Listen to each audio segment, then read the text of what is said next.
రంగారెడ్డి జిల్లా ఇబ్రహీంపట్నం మండలంలోని పోచారం సమీపంలో దొంగతనం కలకలం రేపింది. శ్రీ లక్ష్మీ నరసింహస్వామి దేవాలయంలోని స్వామివారి పంచలోహ విగ్రహాలు చోరీకి గురయ్యాయి. గుర్తు తెలియని దుండగులు విగ్రహాలు ఎత్తుకెళ్లినట్లుగా సమాచారం.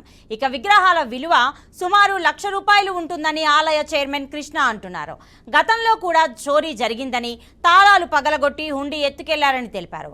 ఘటనపై కేసు నమోదు చేసి దర్యాప్తు చేస్తున్నట్లుగా ఏసీపీ రాజు తెలిపారు. పంతులు గిట్ట తిరుపతి పోయినట్టు 3 days అవుతుంది. 6 రోజులు పెట్టి వెళ్ళిపోయినా నేను అంటున్నాడు. అది విషయం విగ్రహాలు గిట్ల ఏంటంటే పోయిన 5 సంవత్సరం కింద తీసుకొచ్చినాము. అప్పుడు 80,000 కాస్ట్ ఉన్నాయి సార్. తీసుకొచ్చి కళ్యాణం ఇట్లా జరిగేసి గుళ్ళని పెట్టాం. ఇప్పటిదాకా అలాంటిది ఏం జరగలేదు. అది ఈరోజు ఉదయం వచ్చి చూసేసరికల్లా ఈరోజు విగ్రహాలు కనిపించట్లేదు. మీద గల్లపెట్టలు ఏం లేకుండా కాబట్టి ఏం చేయలేదు. ఇక ఈసారి ఇప్పుడు ఇదే ఫస్ట్ టైం విగ్రహాలు తీసుకుపోవడం ఇక్కడ నుంచి. 80,000 కాస్ట్ ఉండి అప్పుడే తీసుకొచ్చినాం. ట్రాన్స్పోర్ట్ కాకుండా అది అందరికీ మనం ఎవరి మీద అనలేము. అది జరిగిన విషయం. గ్రామస్తులు Lakshmi Narasimhaswamy temple committee chairman Krishna గారి దగ్గర నుంచి ఒక ఫిర్యాదు అందడం జరిగింది.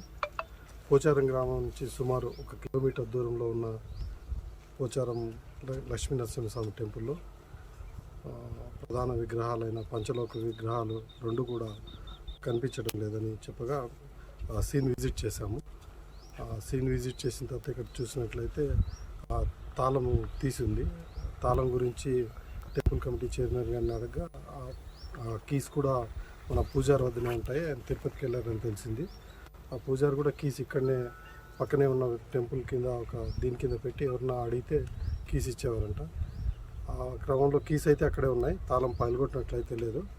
దీని మీద క్లూస్ టీమ్ కూడా త్వరలో వచ్చి ఇప్పుడు చాలా ప్రింట్స్ అన్నీ కూడా తీసుకుంటాం.